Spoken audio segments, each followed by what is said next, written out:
No, we're not ready. I'm not ready for this. Too bad, we're starting. We've had 3 months to get ready.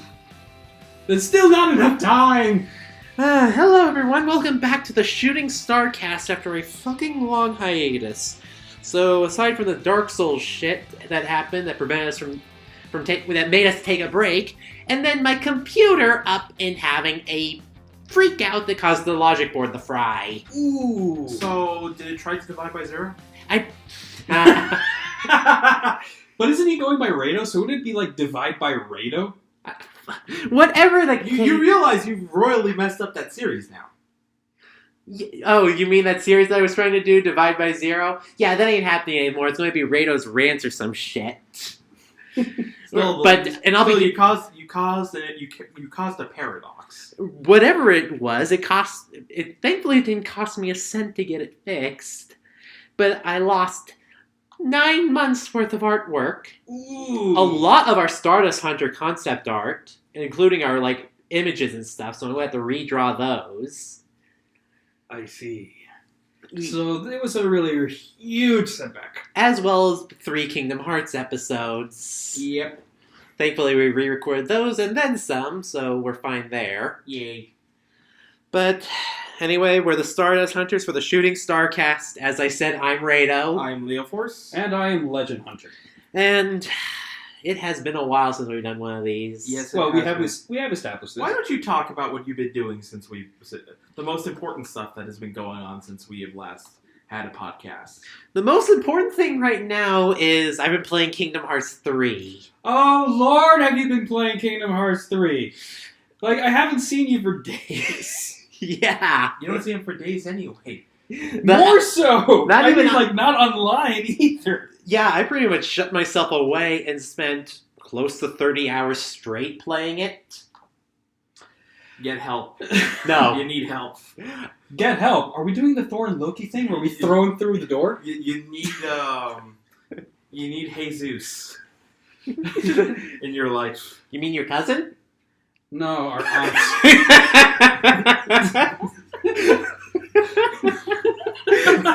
Both of you are going to help. I'm going to help for that image I showed you of where they did the wine glass sound and it was a normal sound and then they did the Tecate and it was no Daniel music. No, that's just funny as hell. Little fun fact. My folks absolutely despise norteñas. They hate it. I know what I'm pulling up to your house with the next time I come over. You should change your cardboard to be Nico. like La Cucaracha. Listen, Nico, I'm sorry to tell you this, but you can't go hang out with that person anymore. Anyway, I suddenly feel like I know a lot more about your family for knowing that now. You need to figure out which parts are the jokes and which parts I'm actually being serious about. and the answer is yes. Anyway. Anyway, I'm not going to spoil a damn thing about Kingdom Hearts 3. Good. I'm just going. Let's play it. YouTube has already done that for me. I'm just going to say this: Nomura hurt me. He hurt. Am I gonna have to get a doll to say where did Nomura hurt you? Yes, you pretty much are because the ending made me ugly cry. And then the scene right after the credits made me go. Really? Shouldn't the post-credit secret scene be out already? I'm talking about the scene that happens right after the credits, not the secret one. Yeah, but I mean, shouldn't the secret be out by now? Yes, and I unlocked it, and I saw it. Okay. Unlocking the secret episode has never been easier in this game. Just gotta find all the hidden Mickey symbols in every world. Oh, so they're doing the full Disney park experience. Yes, they are. You gotta find the hidden Mickeys. Supposedly there's 100? 90. 90. You have to get... 90. Yeah, there's only 90. I was actually talking about the parks. Oh. There's at least 100 Mickeys the original. Hidden throughout either one of their hotels or throughout the entire park. Yeah. Little hidden things here. It is amongst one of the more notorious Disney tributes that have been done throughout media. And it's kind of a fun Easter egg. Yeah. There are actually books saying oh hey, here's a little checklist for you. Have you seen the frozen head of Nomura in the game yet? The what? The frozen head of Nomura. Are we talking the dude's still alive. No, but in the game. Okay, no, there's no frozen head of Nomura. I'm asking, are we talking like a ice block in the shape of Nomura's head found in the Frozen world, it's or Nomura. like an actual decapitated corpse head I like sitting it. I in the Walt fridge? Disney. No, we're talking Futurama in the magic gel that's kept on ice for Oh, preservation purposes. No. There is no such thing. We're pulling the Futurama, yes. But I will say, the movies have been pretty on... Like, the movie worlds have been pretty on point. Has the Mary sued them gone down a little bit?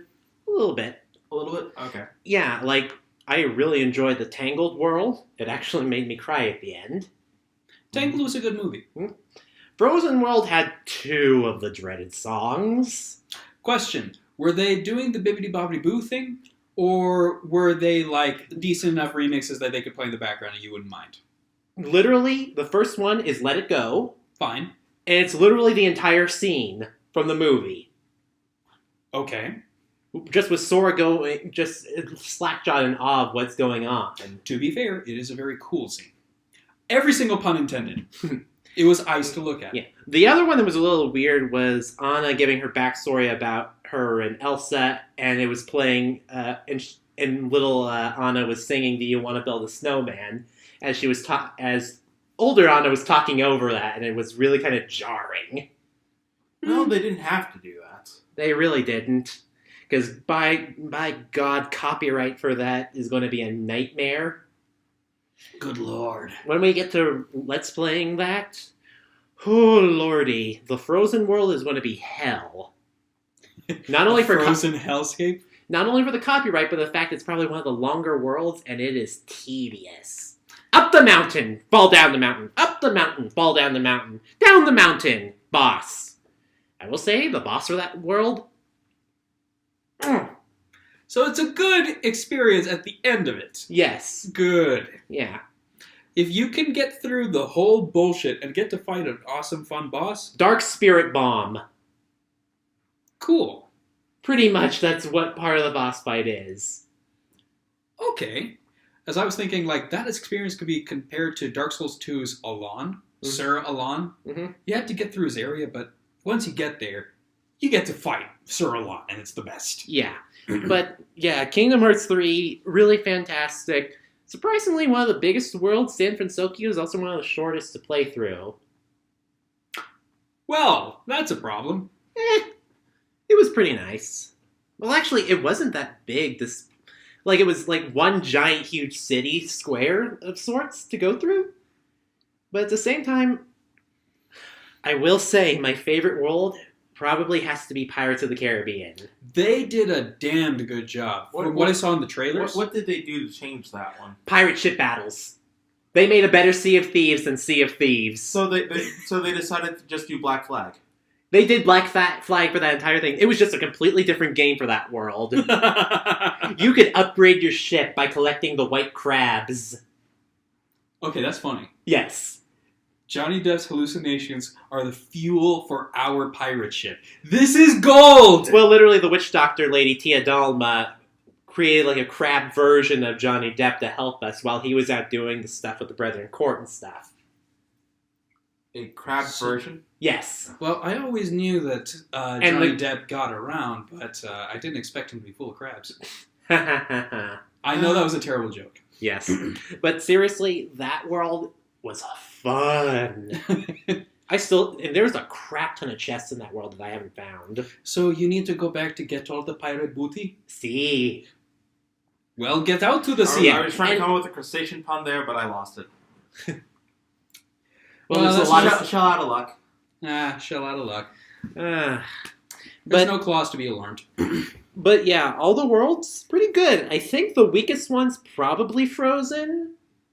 But then again, that's just my taste.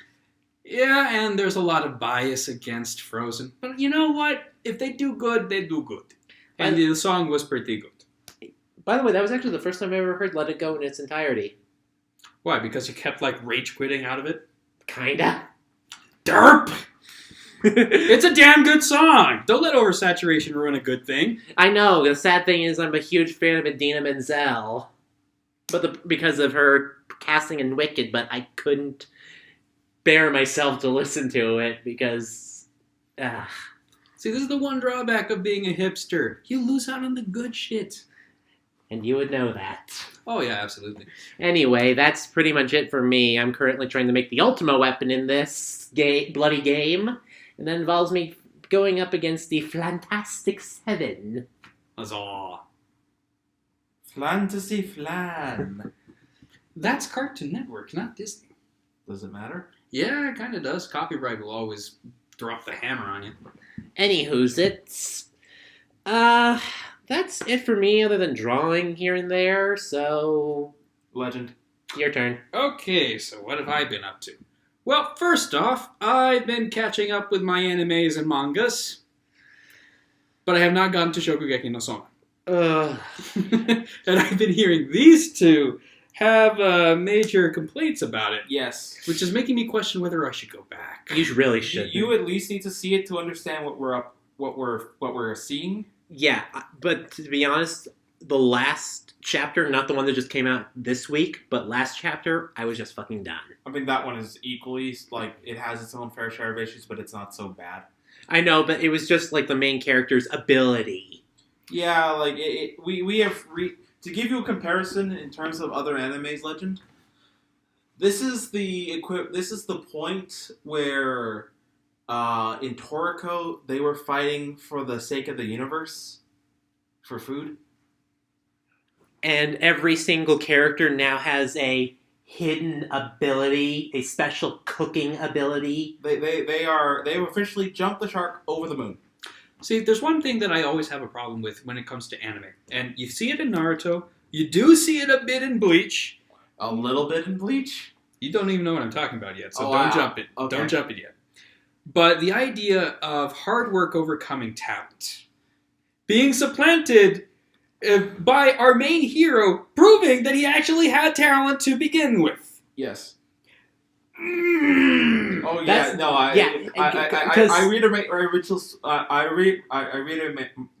reiterate my original point a little in Bleach. Granted, Naruto is a bigger offender, but still a little in Bleach. Well, we already had this idea that Ichigo had something going on with him, so we kind of established that he had talent to begin with. Yeah, but I mean, But the idea of him overcoming things with hard work was kind of there also. It was a bit of a mixed bag. Yeah, even though he was gifted with an ability. I think in terms of that, Naruto is slightly better because Ichigo is by far worse in my opinion. Ichigo is by far worse because it's one thing to have a demon inside of you.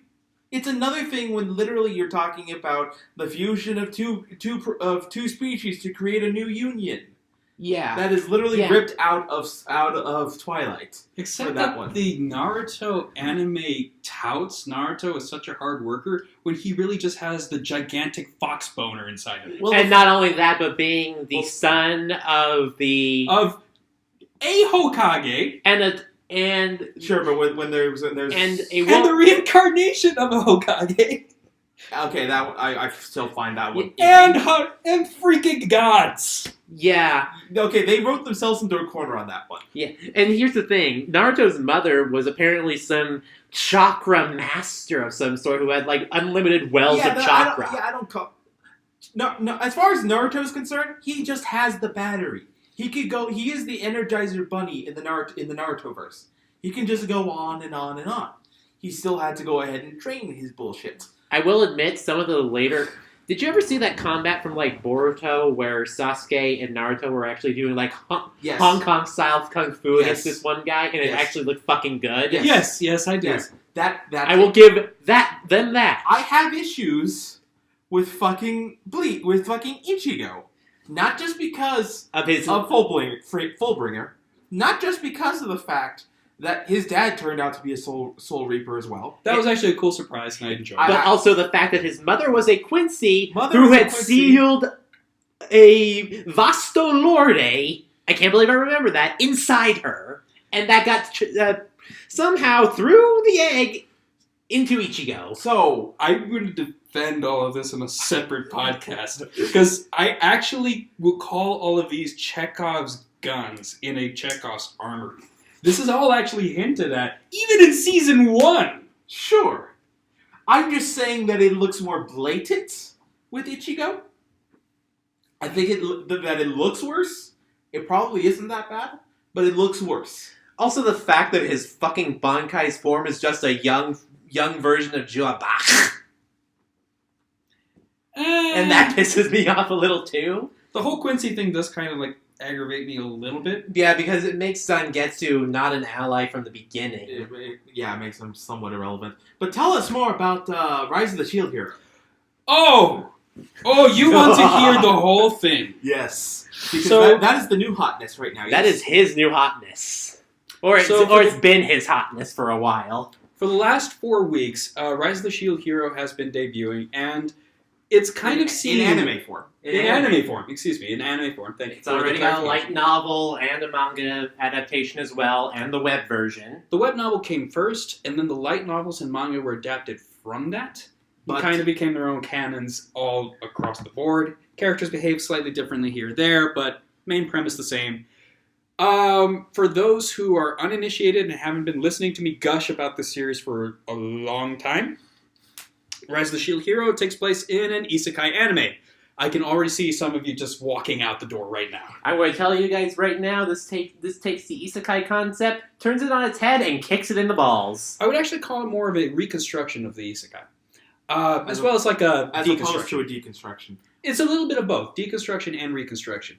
Most isekai format follow like the overpowered hero in the new world, Sure. who gets a harem of girls and saves the world with a smartphone or something. Sure. There is an isekai anime like that, and it is shit. There are many isekai animes that are shit, but go on. This is one of the good ones. First off, if you ever wanted a story about someone who actually does have to put in the effort to do the thing, like actually taking the time to grind his way up to being a hero, and is an underdog from the beginning, and rises to power, this is an anime for you. Mm-hmm.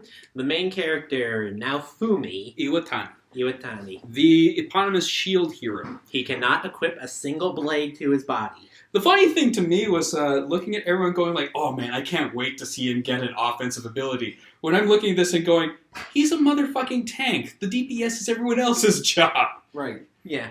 It's just that when he uses certain shields... Certain shields give him the ability to counter, but they still have to hit him first. Yeah. And they also kind of hint at the fact that the main point of the shield hero is not to, like, kill the boss, it's to protect the people behind him. Mm-hmm. Or next to him. And I'm also going to say, there's this one fellow that I've seen on YouTube, and I think he's got a problem. I think everyone wants to hear you talk about Raftalia. Oh, man. You could hear me talk about Raftalia, but you could hear this guy obsess over her. Like, what the hell, man? Like, I seriously think this guy needs help. Yeah, but at the same time, I sort of see where he's coming from. I mean, those people always exist. Yeah. Okay, Because the thing with Raftalia, she's what's known as a demi-human. Demi-humans are basically like the raccoon... Well, no, excuse They're me. kimono mimes. Yeah, there's some of that, but they can also be like slightly furrier if... I do know a little bit. Neko to various degrees. Yeah. They can be full anthro, or they can be... Just tail and ears. Yes. And Raftalia is a tanuki with just the ears and the tail. And the thing with demi-humans is Whoa, hang on. There's a lot of spoiler territory that can go into describing their biology. Fair enough. I'm just going to say that they do have a slightly different biology, and that is a plot point. No, everyone wants to hear about the civil war that's going on. Oh, God! Oh, with the fact on whether or not it's dating... Protect or lewd? Those are the terms. That is the real Splatoon fest right there. Ah! Protect or lewd the raccoon girl. Yeah. Okay, now, to be fair, they're not talking about looting the 10-year-old version Raftalia. of...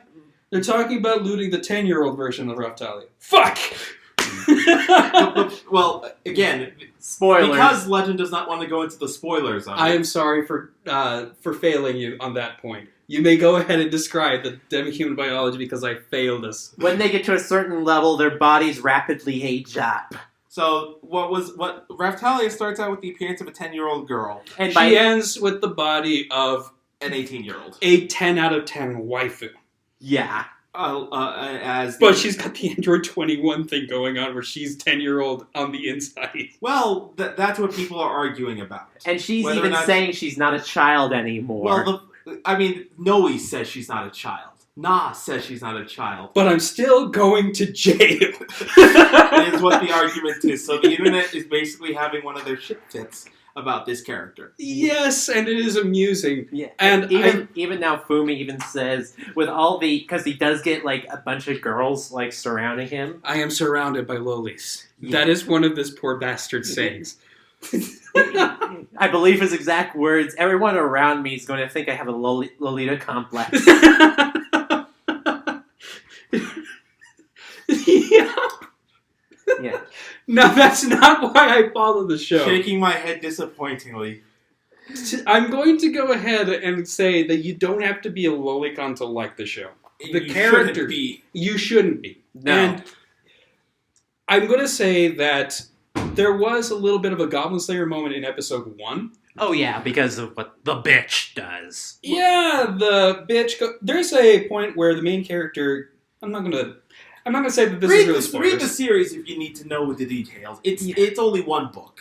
Basically, You get caught up to where we are. Yeah. Main character starts out as your standard, boring, plain yogurt isekai protagonist. Gets blamed for something horrendous that he didn't do, and is forced to deal with the consequences thereof of the false accusation. Bingo. Thank you. And that kickstarts his Redemption. His redemption, as well as his true character for the purposes of the story. Hell, it's called The Rising of the Shield Hero. Mm-hmm. And if you want an idea of what the guy is like, I believe the term is Grumpy Bear. Grumpy Bear, but also a bro. Grumpy Bear and a raccoon dog. Yeah. We are off to a fur-tastic start. Well, the guy is basically completely jaded. He behaves very, very like cold, standoffish, or just like surly. Then why didn't you say Honey Badger? Honey Badger don't give no fuck. Honey Badger wishes he could give no fuck, but he's not as OP as he's made out to be. Yeah. We can leave the Tear Zoo to Tear Zoo. I will say one of Naofumi's later moves I fucking love. Yeah, it's pretty edgelordy. Thank you for presenting visual materials on an audio podcast. Well, I ain't explaining this shit. The people who are listening gotta watch or read or check it out for themselves if they want to know what I'm talking about. There are going to be at least, I believe, 24 to 25 episodes that are scheduled for airing.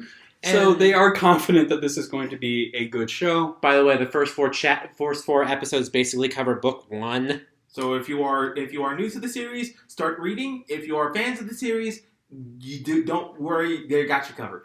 And if you did, in fact, go into the other series before you got into the anime, I can assure you they are doing the anime justice. The same people who did the OST for Made in the Abyss are behind the OST for Rising of the Shield Hero. Huh. Also, if you're a huge fan of, what's the term? Bunny Girl Senpai. The main characters, Sakura and, what's her name? Bunny Girl Senpai? Yeah, the two mains. The two main romantic leads. No, Bunny Girl Senpai is the other main. Bunny Girl Senpai and the Rascal are both, in fact, Raftalia and Naofumi, respectively. Yeah, so... So it's the return of the Bunny Girl Senpai. Or should I say, Rising of the Bunny Girl Senpai? Rising of the Raccoon Girl Senpai. Rising of the Raccoon Girl Senpai. I could talk easily about each individual character. I know, but we're already 24 minutes in. And I know, but I'm going to finish this point. I'm going to finish this point. Don't worry, I'm not going to cover all of them individually. But I'm saying that I could. Each character has depth. You have a podcast for you. Yeah. Yes, we do. No, I mean, you could make your own podcast about that topic. I already am. Okay, very good. Start publishing. I'll need to do some editing on my Audacity first, though. Yeah. All right. Start making each podcast on one book, pretty much. Nope, one character. Really? I could do this per character.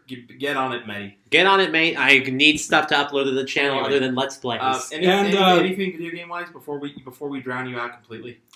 Well, you're cutting me off before I could announce the first character that I actually had planned. Okay. The Bitch. All right. Oh, shit. Yes. All right. Covering up to episode 4, I'll cover the actions of the bitch and why it is that she is the #1 most hated anime character this season. Yep. Comparable to Joffrey from Game of Thrones. All right. Video games? Video games. Nothing really new, Okay. honestly speaking. Skyrim. No, not Skyrim. I did do some delving into Darkest Dungeon and a little bit of farming here and there in Stardew. But other than that, I've been laying low and keeping up the job search. Good. All right. I'll cover some of the stuff that we've done sort of jointly, but we haven't really gotten to discuss yet. So I've been watching some things too. Steven Universe ended recently. Yes, it did! Which, might I say, is really fantastic. It absolutely was. I know for a fact that they're memeing the hell out of She's Gone. Yep. Mm-hmm. It took me a while to get into Steven Universe because the fan base was so toxic. Yeah. But Name a fan base that isn't toxic at this point. fair point. Even Dark Souls is a little toxic. Oh yeah, they're toxic. But yeah, Steven Universe ending. Oh lordy, they ended on a strong note. Which is why I think that it's amazing that they're going to try and do another season. Rebecca Sugar should have learned by now that Cartoon Network is not going to put up with her nonsense. She needs to find someone else who... Why doesn't she... I think she needs to go to Netflix. I think she will do fantastic at Netflix. She probably would, to be honest. Though I suspect that there might be some contractual obligations that are holding her to Cartoon Network. Right, which is why the reason they got in the shaft for so long. Yeah. But that series ended fantastically, unlike the season ending to Ruby. I have actually not seen Both season of you, 6 of Ruby. I will tell both of you to get on this because I will just say it simply. I'm starting to get vibes of Voltron Defenders of the Universe from Ruby right now. Oh, don't get me even started on that. And- Oh, Lord. And not the good vibes. not the good vibes. Yeah, this is the last season of Voltron vibes that I'm getting from Ruby right now. It is I understand why they did what they did, but ultimately the word of the day, the phrase of the day is wasted potential. Is what we're looking at here. And if I could throw another phrase out, I would say catering to the fanboys. So both of you get on that so I can explain to you two off camera what we're looking at with this series and why they need to get their act together soon. Well, is it all on YouTube now? The important part is on YouTube. Okay. But I think you have to... I think it's today that final part comes out. Okay. So you might want to check it after we're done recording. Yeah, we're... Okay, just for reference. Yes. On a scale of car accident to Pearl Harbor, how bad is the damage that we're going to be expecting? This is going to be really bad. Well, it's not that bad, but it's more like C4 on a city block. Oklahoma City. Oklahoma City. Ooh. Not that bad, but it's still pretty bad. Ooh. Like we're talking like 3 characters are completely messed up by this point. Not actually, but like it derails their storylines. For 3 characters approximately.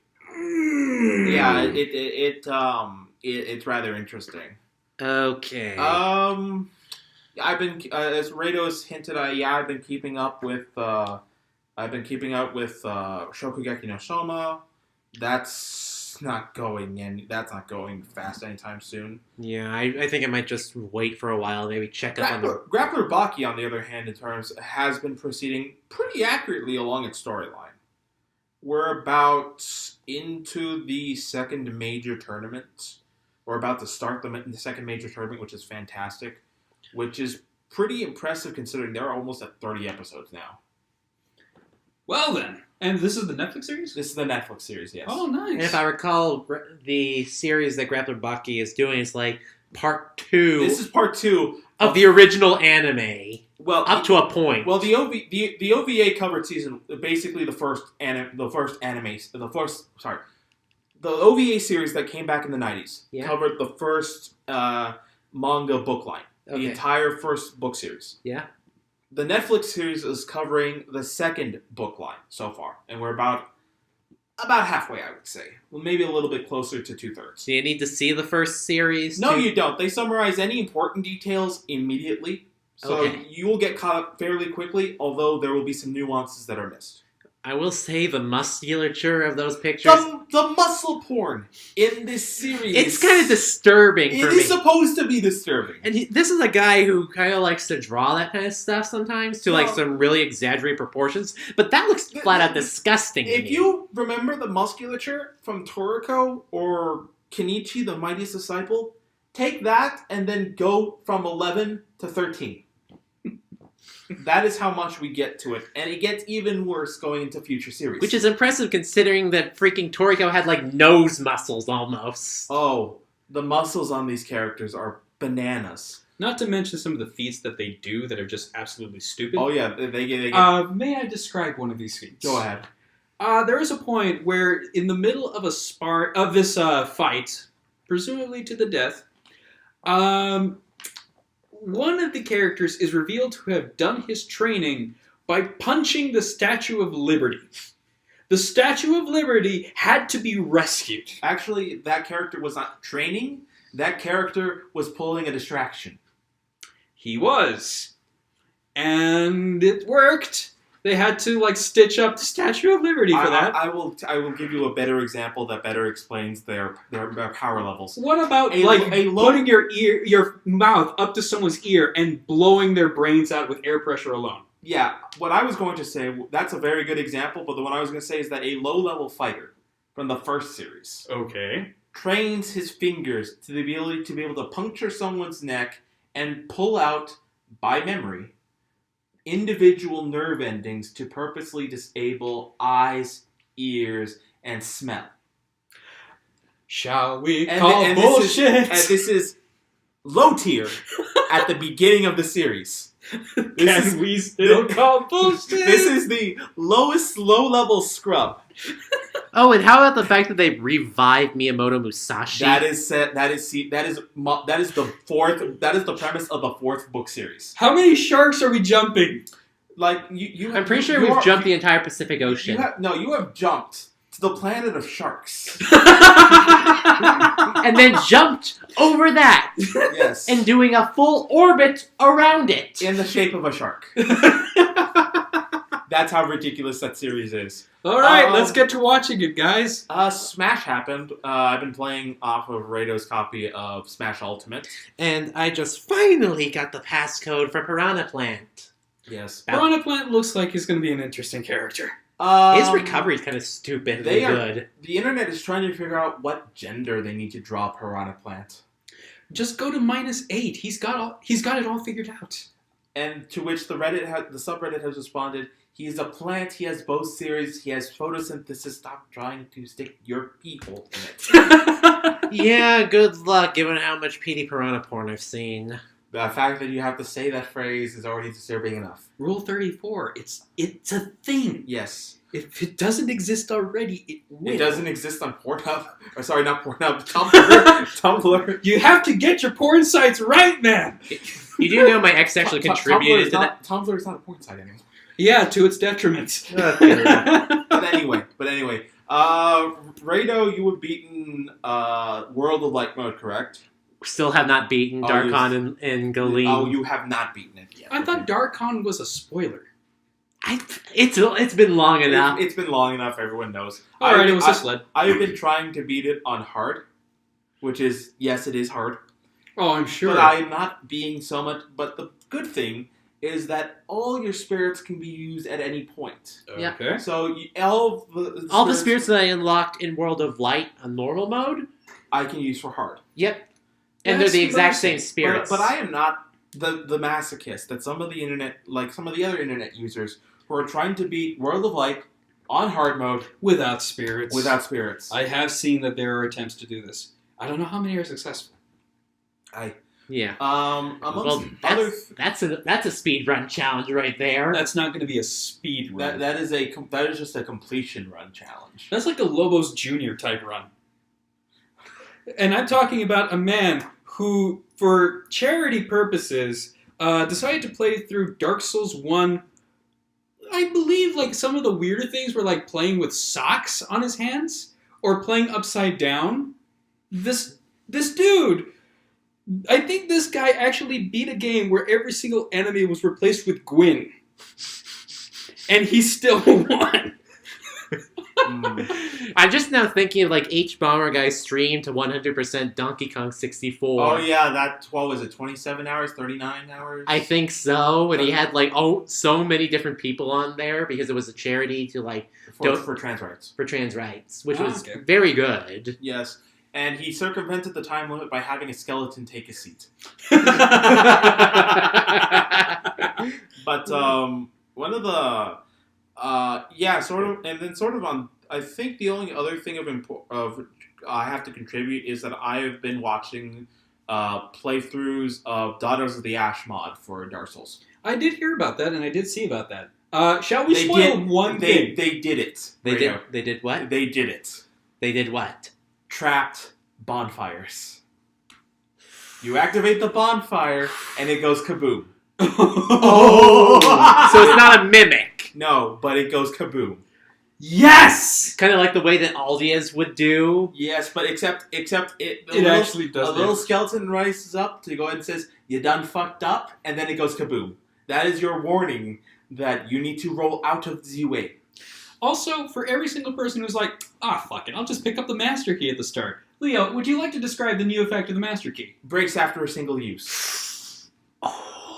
Which makes it so freaking cool. Like, now you have to pick what you're going to go through. I have never that has never been a decision for me. You open the gate leading out to the back of where the poison field. The way to go to the poison swamp. Yes. At the bottom of New Londo Ruins. Yes, but you could alternatively go down the path of the Haven. And you could see some different stuff. Yeah, but but if you go that way, you can just go through. Unless they've modded. Again, I haven't seen the explored it myself. I've just been watching a playthrough. But I would imagine that you could just go up the forest area and go work your way around, and still open up all the other areas. But that's just me. But anyway, I think we've gone ahead and we've had enough. We should really try and break the laws of physics and reality more often. Okay, let's go ahead and throw a punch so that we can do this more frequently. Ready? We're doing a review. Yes, we're doing this. Oh, we are doing a review. Okay, yes, I forgot about that. Yes. So there is one thing we all did jointly. Yep. Which is we went to go see the Dragon Ball Super Broly movie. Yep. I will go ahead and say this right off the bat. We had some difficulty securing the seats. But we eventually got them. Yeah, we had to go to the other side of town to get them, we got them. No, we went halfway across town. Halfway across town, but still. Bear in mind, we didn't go all the way across town, which would have been longer. Oh god, going to Tinseltown would have been a nightmare. Absolutely. It would have been fantastic. Yes. Anyway, DB Super Broly. Oh, that was a fun time. There was a guy sitting next to us who was a complete and total stranger, but we ended up becoming bros throughout the commercials. I believe there was one commercial about picture sharing across the entire family. Yeah. They made a sexting joke about that. Yeah. And then you don't want grandma seeing your dick pics. Yeah. And then on the drive home we continued that joke, and I was being like, I was voicing as like the grandma says, "It hasn't grown much since you were a baby." Ooh. That is a savage grandma. Yeah, she is.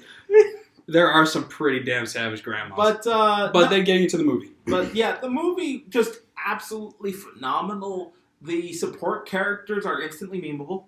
Absolutely. Chilai is probably going to see a lot of art. Well, and not all of it is 34. Some of it's 63.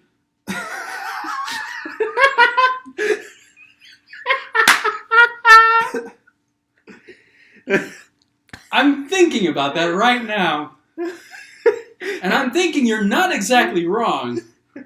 Because we now have to introduce a new character for Kale to interact with. Mm-hmm. We also have arguably the smartest use strategy by Frieza throughout his entirety of his Dragon Ball career. Alright, you low-level mooks, listen up. Since they can't sense your measly, idiotically low power levels, you are the perfect use. I have the perfect use for you. You will sneak into the Breeze compound, avoid their energy detecting radars, and you will steal the Dragon Balls for me so that I can become 5 inches taller! No, 5 centimeters taller! It must look natural and it must look like I'm still growing! This was preceded by Bulma saying that she was going to reduce her age by 5 years. Yeah. So Frieza and Bulma have something in common. This is the best. I've heard some people saying, well, that's a stupid reason to want to use the Dragon Balls. But I say, it's brilliant! It's perfectly brilliant. Especially for someone who could just wait a year, time to get more Dragon Balls. I am reminded very much of Horace Slughorn's experience with the effects of Felix Felicitas, the luck Felix potion. Felicis. Felix Felicitas, the luck potion, which is not to use it on extraordinary days or days where the fate of the world's at balance, but to have 3 ordinary, perfect days. It must be an absolutely trivial and mundane day for you to experience the joy of Felix Felicitas. Felix Felicis. Felicis. Yes. It's not Felicius. Neither is it Venetian. Fancy and magic, motherfucker! No. Do you speak it? The joys of Felicia Felicius.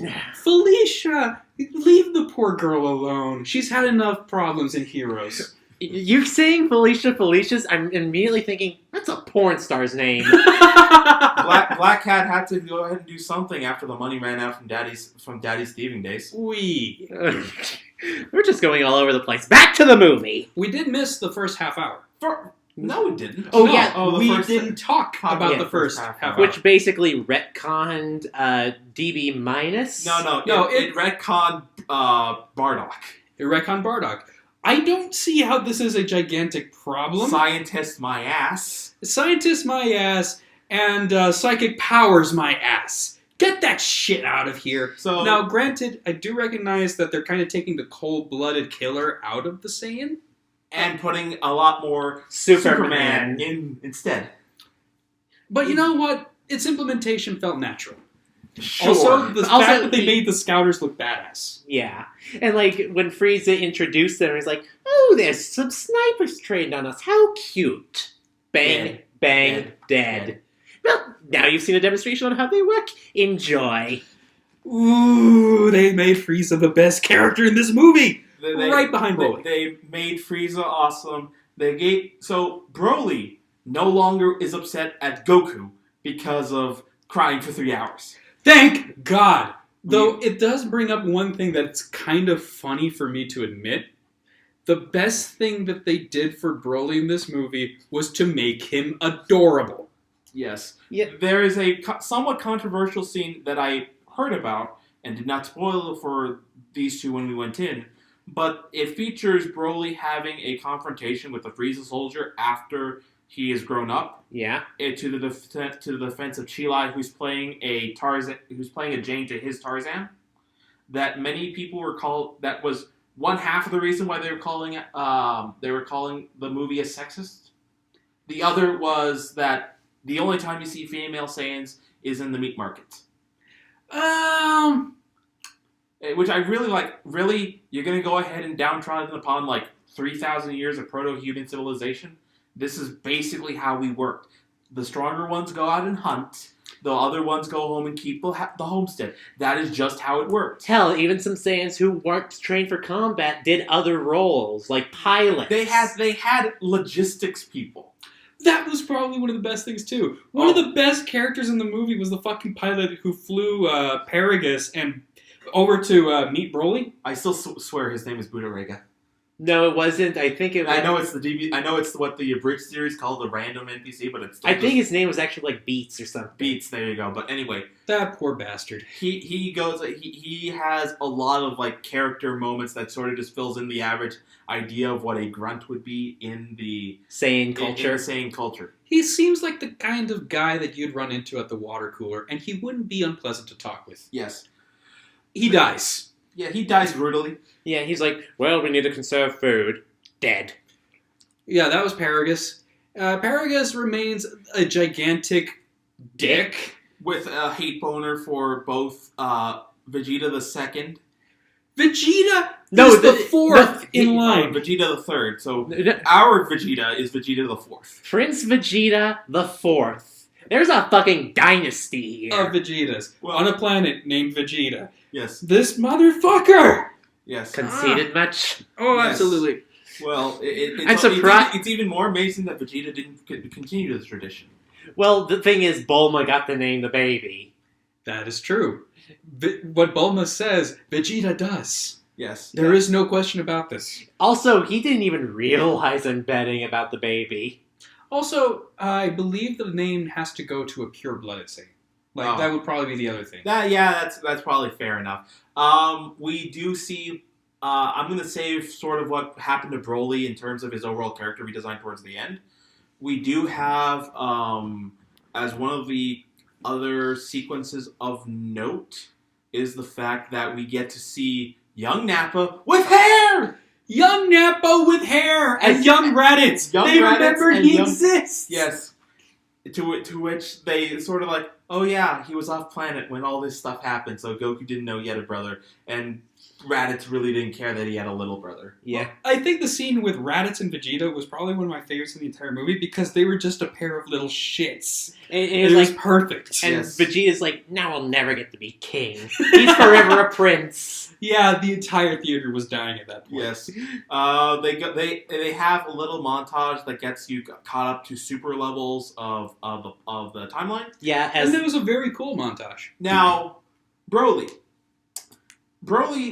after instead he is in fact killed, air quotes, killed by Vegeta the Third by being exiled to a desert planet where nothing grows. It is very harsh to survive, and he has to basically eat insects in order to go ahead and get sustenance. Yep. Not to mention, there is no actual clean water on the planet, so he literally kept himself hydrated by drinking the blood of his enemies. Yes. Yeah. Now, he does make a friend with one of the inhabitants of this planet, Which is a giant green snake weasel. Snake Weasel, who then becomes a pivotal plot point for why he is human. Yeah, and that's one thing that's kind of interesting about Broly. He's adorable, he had a friend, man, that sounds like a spoiler.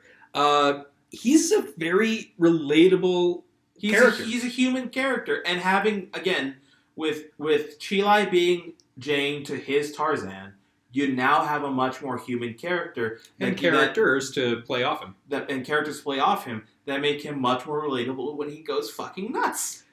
And I will also point out another little cool thing that they did with this Broly in comparison to old Broly. Mm-hmm. The mind control crown versus the shock collar. Yes. Yeah. Paragus did not have a magical mind control collar to keep Broly under control. He had a shock collar.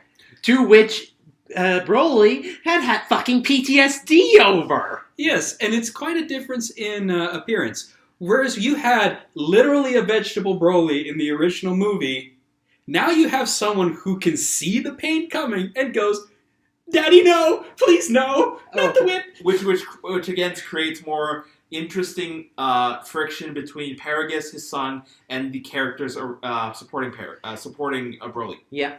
And immediately after seeing that shock collar, she steals the remote. Which is the best. Which is a plot point for later to where Broly can't be reined in when he starts getting his ass kicked. Right. So the plot eventually moves along. Turns out Frieza's henchmen only stole 6 of the Dragon Balls. 7 went in the Arctic. Everyone has to go to the Arctic to go get it. Why is it always the Arctic?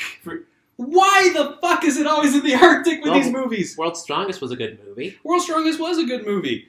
Super Android 13 Was also a... It was good material to. It was good enough material to parody. It's always the Arctic. Look at my truck ahead. But anyway, Frieza goes down to meet them because he senses monkeys to go ahead and test out his new weapon on. Broly is sent out to the wolves, i.e. Goku and Vegeta. It's Vegeta first, though. Which is good because that way we have scaling of progress. Who are you calling second in command, you ingrate? The overall battle going back and forth that results in Vegeta versus Broly which escalates into Super Saiyan Vegeta. And then the God Vegeta, not Blue God, but Yes. Red Vegeta, which actually we looks, never saw before. Which we actually never saw before, which And they it- address. and it actually looks good on him. Yes. It does. Red is a great color for Mr. Blue Boy. Yes. And you have, of course, Broly, not having fully developed, does not have the ability to go Super Saiyan. He can only contain his Ozaru form, which is a nice thing that they actually use a lot of lore in regarding Broly's upbringing. So what you mean to tell me is that Broly went Super Saiyan 4? Pretty much. Well, that's what they want that, because, like, if there was any one idea that got horribly mismanaged in GT, it's Super Saiyan. It's Super Saiyan 4. Super Saiyan 4 was an interesting concept. It just was horribly executed. Oh yeah, like having to become Super Saiyan Ozaru and then condense that power. It was done in a really shoddy way. They actually go ahead and they actually say, as far as, like, if you have to go ahead and become an Ozaru at any point, you are fucking disgraceful. They actually make it as a plot point, like, one, not every Super Saiyan can go Ozaru. Well, Two, you shouldn't look at the sun the moon, even if you don't know whether or not you can go Ozaru. Because, faux pas, and we need to keep these cities upright, please. And three, if you do so, you're kind of a chump because you have to rely on an uncontrollable battle fury instead of your own Saiyan might. Yep. Which hell, even some who could become Ozaru can't control it properly. Which is why they, again, don't look at the moon. Yeah. And it can be any lunar structure. It does not necessarily have to be Earth's moon, which has been at least several times destroyed and then, I guess, magically brought back. With the Dragon Balls. That's How many years have passed? How many times have the Dragon Balls been used? A lot. Several times. But I'm pretty sure they've made... Remember, at some point during the Cell Saga, they did get more wishes. Yeah, also they could just transport the Namek and the Dragon Balls and there. and borrow the Dragon Balls there, too. So, and their years are shorter. One of the things I do really... let's talk about talk about 3 important points. Frieza's best gambit, the climax of the fight, and the resolution. Alright. So, Frieza's gambit. Using the Krillin. I don't see any midgets to blow up. I guess this father shall do. Kaboom! Oh my god! Broly, look! A stray energy ball has killed your father! To the Daddy? most...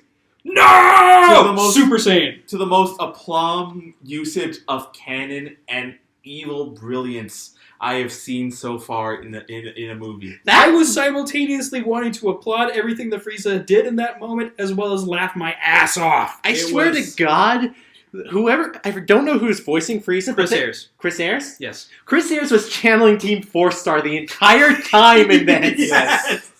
Absolutely. I legit wonder, when they do this movie for TFS, I'm legit wondering, how the hell can we top this? I don't think they're topping it. I think they've already tipped their hat to it and saying you done good. You done Yes. good. I hate what you did with Bardock, but you done good. Yeah, there was a controversy about that. The climax is brilliant because after that point, it's Goku getting his butt whooped by Super Saiyan Broly. And then he freaking teleports out. No. He baits Broly into a chase. Yeah. Realizes that this shit is not going well. Grabs Vegeta. And right as they're passing by Frieza, he says, "You take over, best buddy." And instant transmission's out. And Broly, in his fit of rage, begins to beat pound the on shit out of Frieza. For an hour. Well, let's explain we'll that. get to the hours. So during this, Piccolo is made aware of the situation. Goku and Vegeta instant transmission to Piccolo. So what am I, your homing beacon now? They discuss their options and say, look, the only way we can really beat him is if we combine power levels, and the only way we can do that is with the fusion dance. Okay, hold on. You mean to tell me that once again, I have to, in a Dragon Ball movie, do a stupid dance in order to save the universe? That or let your beautiful Bulma die. Now don't bring that up again. So No one saw anything. For an hour My voice is terrible. For an hour in universe, Goku and Vegeta have to go ahead and do 3 failed attempts at the fusion dance. 2 failed attempts, 1 successful. Yeah. Well, they have 50 minutes to practice. It's 30 minutes between 30 breaks? minutes cooldown, Okay, 30 and then minutes. So they have to take at least an hour from 2 failed attempts and teaching Vegeta the fusion dance So possibly an hour and a half, or if not 2 hours. to go ahead and fully pull off the fusion dance. All the meanwhile, Frieza's getting his butt lunch. whipped. Yeah, he is getting his lunch money punched out of him He over and over He's again. even gone golden, and he's still getting his ass handed to him. Yes. Which kind of puts into question just how powerful Broly is considering all this, and he could be considered a Marty Stew in some regards. But you know what? Seeing Frieza getting the shit kicked out of him, It's cathartic. and it's fun to watch. I will forgive your stew ways. And by the time they perfect it, Vegeta will go ahead. Gogeta. It is Gogeta. Gogeta goes ahead and returns back, relieves Frieza from punching bag duty, As well as Weiss from dodgeball practice. and proceeds to go ahead and unleash one of the most trippy moments in Dragon Ball Z history. The entire snow area had turned into a lava area at this point. Because they bust through the Earth's crust And hit the mantle. and actually were fighting in the mantle. In the mantle! And then they punch each other out of the mantle, which is great. So, what ends up happening midway during this climax Is that they punch and shatter time and space and possibly land into Hit's dimension. they I stay... think They fight in Hit's dimension for like a good couple of minutes. and going, what the fuck? Punch themselves out of it and revert the ice caps back to normal. And while that's happening, somehow during that, I don't know how I missed it. I might have blinked. Gogeta went blue. Gogeta Super Saiyan Blue. What I was also going to say is we made the joke early on when Frieza landed, like, oh great, Frieza, we get to blame global warming on Frieza now. And then Gogeta goes ahead and just like punches the world to fix it. And like, well, that joke is gone. And so we go ahead and we see this Gogeta being forced to go ahead and end it with to end Broly as everything is going on. Now, I want to note something here. The two characters, Goku and Vegeta, were not the center of this movie. No, it is very Full- much on Broly's perspective. Yeah. And on top of all that, when we're seeing the Kamehameha going out, we see the fear on Broly's face, and we go, Oh shit. oh shit, How's I this don't want We Broly to die. Yeah. Which is good because the background characters Achilai and Lehman have been deciding, you know what, we have to help him. Let's steal the Dragon Balls and make our own wish. And they do that, and they wish Broly to go back to his planet just as he's about to be vaporized.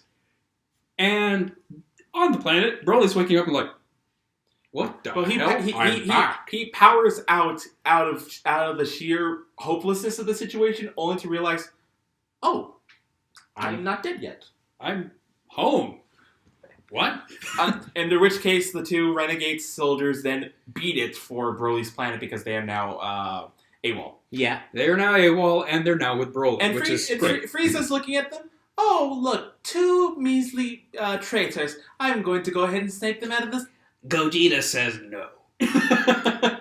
Fine. Oh, and I forgot that when they showed up, and Frieza was like embedded in a wall. I'm doing my best Jesus impression. Shut the hell up. Yes. What does it look like I'm doing, you filthy monkey? I'm certainly not Cassandra from the Odyssey. Frieza does not know his mythology. No, he does not. But either way, I'm certainly not Space Jesus. He's Space Nipple Hitler. Either way, it eventually cuts to a point where Chilai and Lehman are setting everything up to live with Broly for the rest of the days, and Goku shows up to go ahead and not only just give them amenities, but also say, if Broly needs a fighting partner, go ahead and call me. Call me up, but you gotta call me Kakarot. Now, several things I'd like to point out here. Number one, Goku just did a I know where you live moment. Yes. Yeah.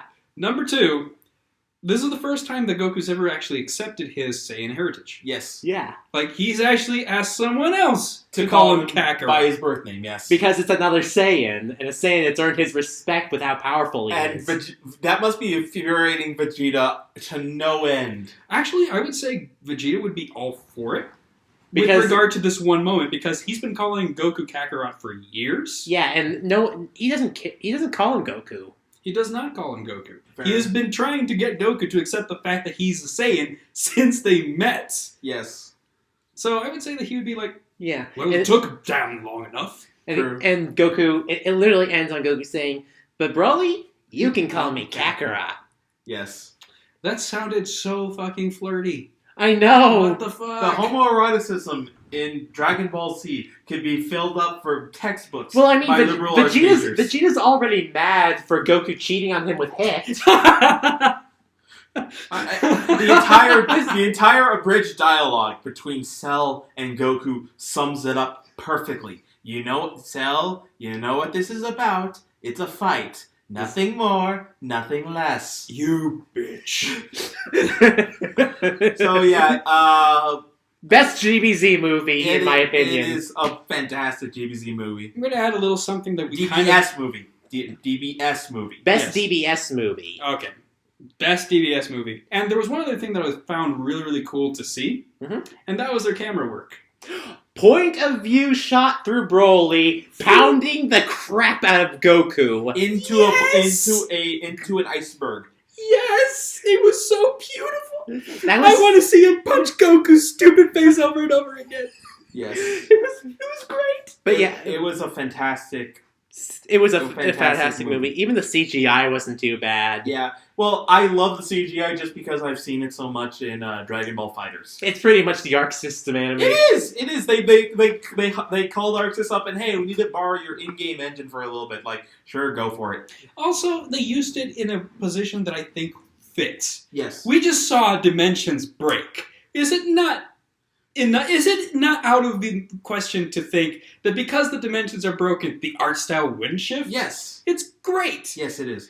Anyway, we also forgot to mention the. I swear it's Saiyan choir music that we heard in the. Gogeta! Gogeta! Look on YouTube and you'll find Kakarot versus Broly and Gogeta versus Broly. Those are the two songs with the macho sounds going on behind it. It is the Saiyan Cathedral Choir. It's a bit more than that, and at the same time less. It opens with the announcer calling out the names like we're seeing the hype man for two fighters. Like, it's like, Broly! It's like fucking epic rap battles of history. It is like that, and it's also very, what's the name of that Sentai? Fucking hell, I can't remember. You'll remember it when we get to our news, but yeah, overall movie good, great. Go see it if you haven't. Stardust Hunter's star of approval. Yes, star of approval. Do we have those now? Yes, we do. It's been a long time since I've seen any of this. Anyway, let's get to the news. Oh god, we need to find some like really cheesy no, like 80s that's news. perfect. We'll just Legend just do that jingle every time. I've been trying. All right. We got some. Despite there being, this is actually an update to a story that was supposed to be deconfirmed. Okay. Which is that Nintendo is in fact reporting to release a smaller, cheaper Switch. Smaller, cheaper Switch, not a one that has like more memory capacity or anything. No, this one will be focusing on portability with some removed features. So I'm imagining it's going to be a fully portable that doesn't need to be docked. So it probably won't be able to be docked. It won't be able to be docked. You'll have to charge it in like a 3DS, but it's probably would be better portable is what the hint is supposed to be. I see. I could see that it could have its audience, much as somehow the 2DS has an audience. It was supposed to be. It's also probably going to in the same report. It also hints that they're going to be rolling out their free video game subscription service at some point with this announcement. So probably by E3, we'll either know of this or have the details for it. Also, hopefully we'll have some news on Gen 8 for Pokemon. Yeah, we'll see. We'll see. Next on the list. This is based off of... So this should be less than the $300 price point that was originally promised for the Switch's release. So probably around... $200 if we're lucky, maybe $250. Maybe I could actually afford it now. Yeah.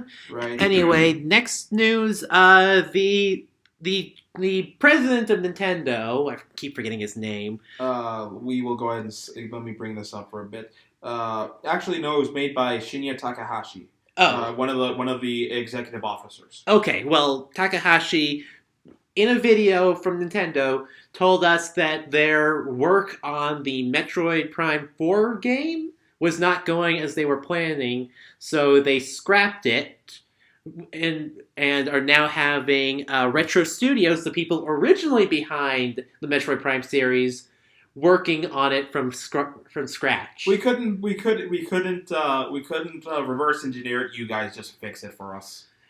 Bingo. Basically, if I recall this right, Nintendo was having like Namco Bandai working on. There's your problem. They were having Namco Bandai working on Metroid Prime 4. Like a group from Bandai, and they weren't happy with the results. They clearly did not want another Other M happening.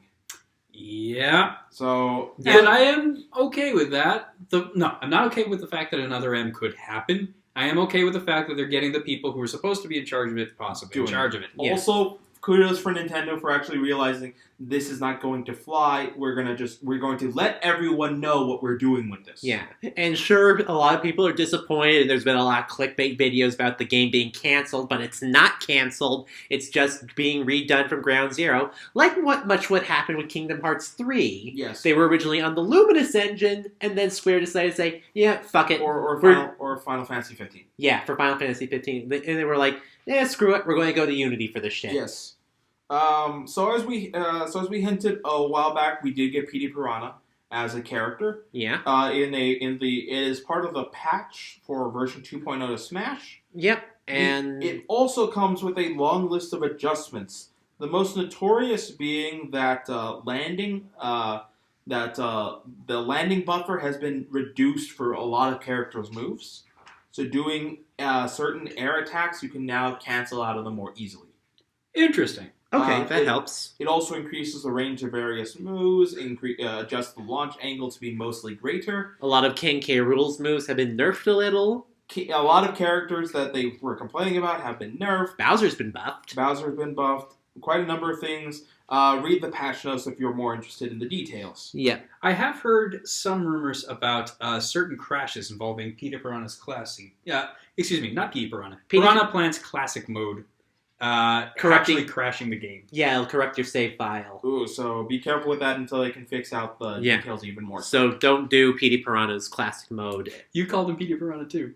Piranha Plant. Peter Piranha's his final smash. I know. Still. We get some karmic justice out of GameStop, guys.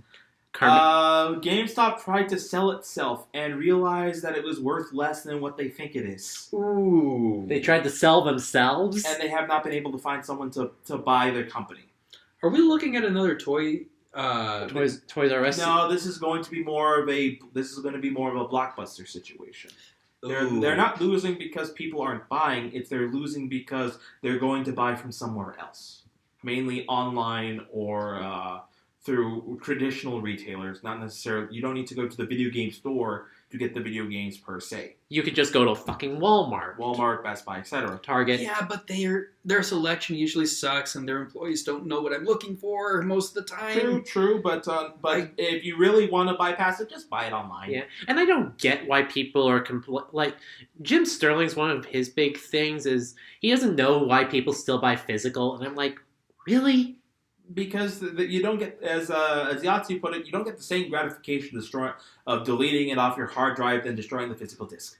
Fair enough. There's There's also a tangibility to it. There's always a feeling of ownership when you buy the physical copy, as opposed to a digital one. I'm holding in my hand right now the box for Kingdom Hearts 3. If I didn't have this, I'd still be disbelieving the game even came out, and I've already played and beaten it. There you go. But the biggest sort of indicator that they're in trouble has been a recent drop. A while back, they saw a 27% drop in their stock sales near the end of January.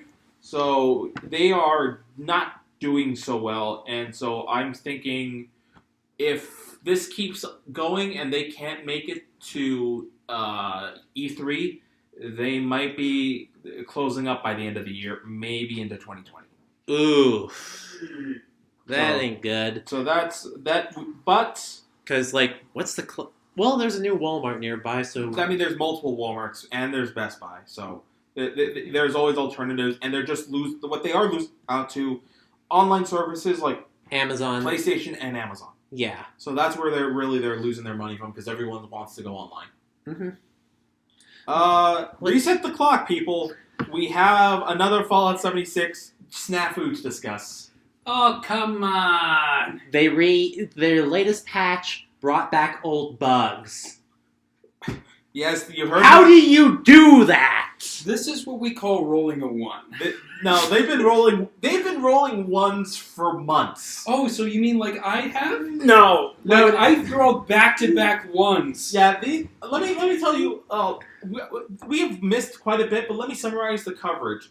They messed up on everyone's pre-order bags. They then went ahead and accidentally leaked out everyone who complained about the order bags because they didn't properly secure their complaint software. So that way, if you filed a complaint to them, you got to see everyone else's complaint plus their information. Oh joy! The dark rum that they were supposed to send out as like a side gift turned out to be crap and overpriced for what you were buying for it. The leather jacket that was also as a side item cost $300, and it also looks crap. People managed to find their way into the secret room where they could get infinite items and figure out what DLC and NPCs were going to be added to the game. The debug room. They found the debug room. They found the debug room without the use of cheats. And that's impressively bad. They just exploited the engine. And then Bethesda was saying, "You stop doing that and tell us how the fuck you did it because we don't know how you did that." And we'll unban you. Yeah, we'll ban you for doing that, but if you tell us how you fucking did it, we'll unban you. And then Bethesda, what are you doing? You're supposed to take the water out of the ship you're sinking in. And you're not supposed to keep throwing water into it. And on top of it all, when the year changed from 2018 to 2019, no one could access the nukes because it was because the in-game calendar had a Y2K glitch. So basically, it would make it so the doors to the nukes were locked for 999 years, pretty much. Bethesda, we gotta have a little chat here. You're trying to get us to believe in Elder Scrolls 6, which is coming out. And viewers of the channel know that I've probably only ever played one game out of you consistently, and that's Skyrim. But you're asking me to believe in you right now in Elder Scrolls 6 when you're doing this. Well, we get now to the latest patch, which resurrects some of the bugs that had been taken out, including things like the bobby pin bug, which means that bobby pins now weigh a crap ton when you become over encumbered. Fusion scores spawn incredibly low. And you can now item duplicate again. Oh my gosh. It's a fucking joke. It is a cock-up cascade to end all cock-up cascades. Okay, Bethesda, don't fix this. Just let the dumpster fire burn. There's also been hints that the game is going to be moving to free-to-play. That one was actually deconfirmed. Really? That is actually having to do with more of GameStop not doing so well that they might need to close stores than it is they're not stocking that particular product. It just so happens that because Fallout 76 is such a massive dumpster fire that there's no reason for them to get more copies. Yeah. So it's more of a GameStop problem than it is necessarily a Bethesda problem. But it's always a Bethesda problem. It's always a Bethesda problem. Yeah. So I kind of want to be a fly on the wall at the office of Bethesda and just seeing I'm just picturing that one scene from SpongeBob SquarePants where he's trying to figure out what his name is and his brain is like going nuts. You're seeing all the Bethesda employees figuring out where the sanity went. Yeah. What's his sanity? What's his code? Yeah. Oh my gosh. Yes. How do you fix this? Why is this upside down? And it's just like papers flying, fires. It's just like madness. Mm-hmm. I'm reminded personally of and how many people are getting fired from this? No one. Nobody. Nobody. That's the sad part. Well, I don't want to see people lose their jobs for no reason, but I feel like someone needs to be losing their job for some reason. God Coward! Excuse me. God Coward, excuse me. God Coward, I was going to say... I'm not sure. Either way, we have Season 2 for Dragon Ball FighterZ coming out. And we got some awesome new characters. We have... they have confirmed Jiren, Blech. Videl, Ooh. and Movie Broly. Hey. as And characters. Movie Gogeta. Oh, they confirmed Movie Gogeta? Yep. Alright then. In tandem with Super Broly, they've got Super Vegeta, Gogeta coming in. In blue. So, the only one that I'm fully aware of their moveset is Videl, who basically is going to be like a normal sort of like Yamcha-esque character where she does a lot of punches and stuff. And She supplements her attacks by summoning the Great Saiyaman! Okay, that's... Unfortunately, she does not have her Great Saiyawoman outfit. It is only short hair. Your options are short hair Videl and pigtails Videl. I was never a fan of pigtails, Videl. Short hair Videl is pretty neat. I don't like the bob cut that she has now. That's kind of weird, actually. I like short hair Videl too. Yeah, like I like it that she just cut off her hair and it looks kind of spiky like that. I don't. When's Mr. Satan? When is Mr. Satan We need coming? Mr. Satan. I Oh know. man, this is the first time I can actually punch Goku and it'll hurt him. I know people are gonna say blasphemy because of the level of tone, but if we're putting in Yamcha, We're putting in Yamcha of all characters. Yamcha and Videl, two characters that are human, weaker than the strongest human in the world. Come on, Krillin. just make Mr. Satan DLC. Just make a free DLC. We will pay to have this happen. I mean, they're already paying. This is a season pass, so you are paying for those 6 characters. You know what would be absolutely fantastic if they did implement Mr. Satan? Having him interact with Perfect Cell on the same team. No, That would be hilarious. No, they keep the interactions only for opposing teams. So, for example, if Cell killed Mr. Satan, then we would see Mr. Satan run to do the Megaton punch, only to get backhanded into the wall, and then it's his dramatic finish. Now, I would love to see what happened if Mr. Satan beats Cell. Now that is what you're gonna have to let the fan writers come up with. Like, he actually gets the Megaton kick, and with his key weakened state, Cell is the one that goes flying into the mountain. I mean, that is the question that you'll have to find out if they release Mr. Satan. I mean, he did pull some semi-trucks. He was pretty damn tough. Mm-hmm. Like, he's a strong human, but he's not that strong. He's not key powered, unfortunately. That's the We do have some Ubisoft news. Oh, what do we have up the Shadow Heritage DLC has been patched. Oh yeah, because the Shadow Heritage DLC for Odyssey basically forced a relationship. Well, it's not that it forced the relationship; it forced a heterosexual relationship. Because you could actually date chicks in that if you were a girl, or guys if you were a guy. Because it was Greek. Yeah. You know, they were kind of being somewhat historically accurate. They were! And then they decided to go ahead and ruin it by forcing you to do it to become a parent in this DLC. Question, did they patch this to fix this, or patch this to... They patched it so that way it would reflect your original choice. So you don't have to become a parent if you don't want to. Yeah. Okay. Yes. It was basically saying, fuck you, get married, have a kid. I recall Socrates was actually bi.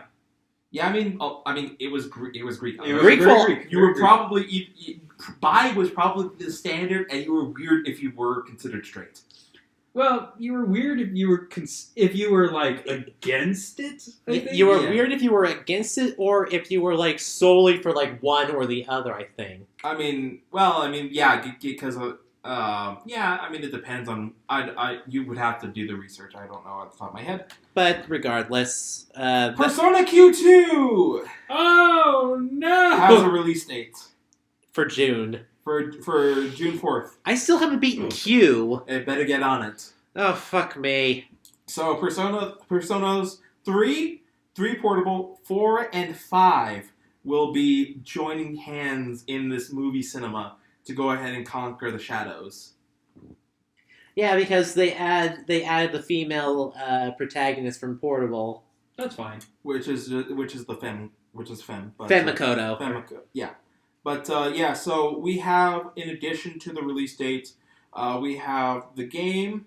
We have the game will be released in two forms: a special launch edition, which includes the 3DS game and some buttons for $40, and the Showtime Premium Edition, which includes the game, 4 pins, a 5-inch Koromaru plush, Koromaru! which is the wolf from Persona 3, The dog, the Shiba Inu.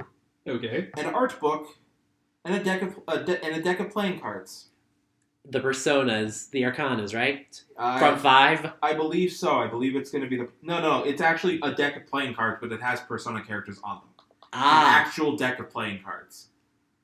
52 pickup, basically. Yes, the standard deck. However... Oh my god, Joker is going to be the Joker card. Much to the chagrin of the fan community, it will be voiced in Japanese with English subtitles. No dub. Oh, no! Well, that's a crying shame. Yeah, Persona but you has know... consistently done some very good... English voice acting. English voice acting, yes, but it takes forever to get the dubbing done. It's hard to tell what the cause is, and hopefully they will just be able to be better about it. Atlas does some questionable things sometimes. Sure. Conception 2. I kind of have an issue with Catherine Full Body, kinda. Sure. With Cuthrin. Cuthrin, yeah. Last 2 stories, and unfortunately we don't have a card for this one. Capcom is now wanting to gauge interest for a Resident Evil 3 remake.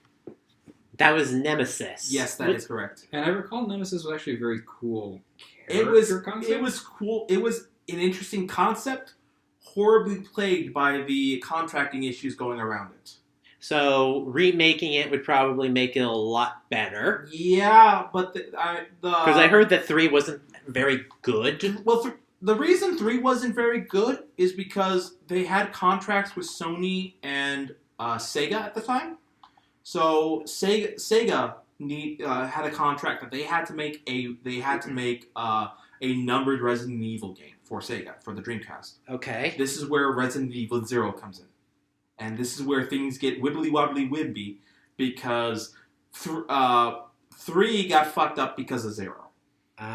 So because there was split development and things did not go the way they were supposed to, it ended up having two not so critically acclaimed games. Although the fan reception was still good, and concept wise they had some interesting stuff to work with. Well, so it seems like their approach to the Resident Evil series is like, look, we'll remake it if you really want it, but we're not going to go ahead and put money down until we see the fan support. Yeah, and I've heard 2 has been amazing. Well, the next time, hopefully we'll have a Akari for the podcast next time, and we'll be able to get his full review. Yep. And then the last thing on our news is From Software comments on a Demon Souls remaster. And what do they have to say about this whole thing? We may do it depending on whether people are interested in it. It's like, if you want it, we might make it. If you recall, last year they actually shut down the PS3 servers for Demon Souls, which is why this discussion is even coming up. I'd like to play Demon Souls properly on like the PS4. It'd be a good Let's Play for us as well. Well, the problem is that if you thought that our gripes with DS3 were bad, Demon Souls was considered far worse in some regards. Demon Souls was worse on a technical level. There were a lot of questionable design choices because it basically had the hollowing system, but it was a all or nothing. Yeah. You either start off in a hollowed state where you have like 35% less health, or you have all of it in human. Yep. And they had some questionable things about the level up system. They had a lot of questionable things about character events in that game. About the semblance of the world or whatever it was. Yes, with the world order, but yeah, it was basically a very large clusterfuck of how that actually works. So it depends on how they remaster it. If we're getting a remaster along the lines of Dark Souls Remastered, you can forget about it. Yeah. On the other hand, unlike Dark Souls Remastered, you can't go back and play the original. True. because the original does not work online anymore, which is the only reason to bring it back. But I'm imagining because it was their first in what would eventually become the series, they also don't want to put any work into it until they know they have the monetary support. Yeah, I can understand that. Yes, so I guess that's what they're looking into. I'd like if they were like remastering it, adding like some new content.